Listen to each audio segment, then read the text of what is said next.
I followed my father's instructions and had the cabbie drop me off on Constitution Avenue, near where I'm supposed to meet him. Constitution Gardens isn't far from the reflecting pool that stretches beautifully in front of the Lincoln Memorial, but you wouldn't know it to sit on one of the benches or under a tree next to the pond. The gardens are so secluded that you often feel like you're in a neighborhood park instead of in the middle of Washington, D.C. I come up the sidewalk and begin looking for my father in the direction of our favorite spot by the garden pond. It's dusk, and most people have cleared out for the night already. It's also Wednesday, and there usually aren't that many people here this time of night anyway. I spot my dad sitting against our favorite tree. He's been bringing me to this spot since before my mom died. I was only 10 when she lost her battle with breast cancer. It was really tough, but Dad was always strong. Looking back, I realized just how strong he had to be for the both of us, and I've shed more than a few tears at the thought of Dad crying himself to sleep at night after holding everything in all day. Bobby Matthews loved Elise Metcalf from the moment they met. They had always been a match made in heaven. Even though Dad was the typical boy from the wrong side of the tracks, Mom always saw the good in him. She didn't see the thug who had a rap sheet as long as your arm, or the guy who beat the shit out of someone if they looked at his buddies the wrong way. She saw the sweet boy who always respected women, especially his mother. She saw the guy who literally took his leather jacket off and laid it over a puddle so my mom's shoes wouldn't get wet. She saw the guy who, when she asked him to leave his troublemaking friends behind so they could have a future together, did it without question. They had a good life together. Mom was a secretary for the same law firm from the time she graduated high school, and Dad took his lockpicking expertise and started using his skills for good by becoming a master locksmith.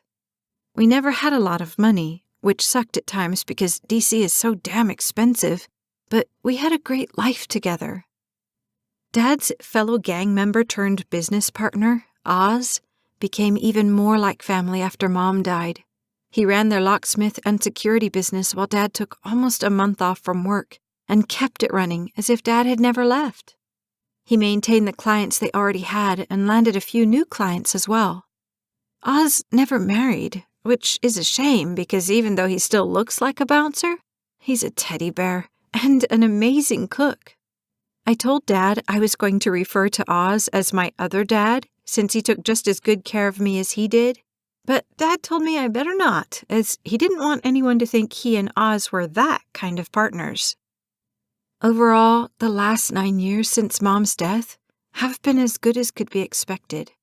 Each day, things got a little better to where we could talk about her again and not cry. It's been hard at times, and losing Mom's income has been a source of many head-banging nights doing the bills. Dad has had to do some things he promised Mom he would never do again. But you gotta do what you gotta do when the mortgage is due and your hungry eyes are staring at an empty refrigerator.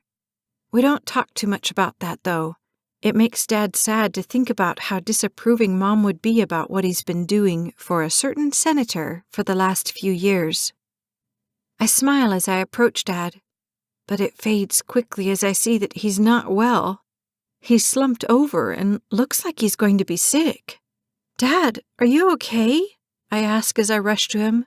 "Oh my God, what happened to you?"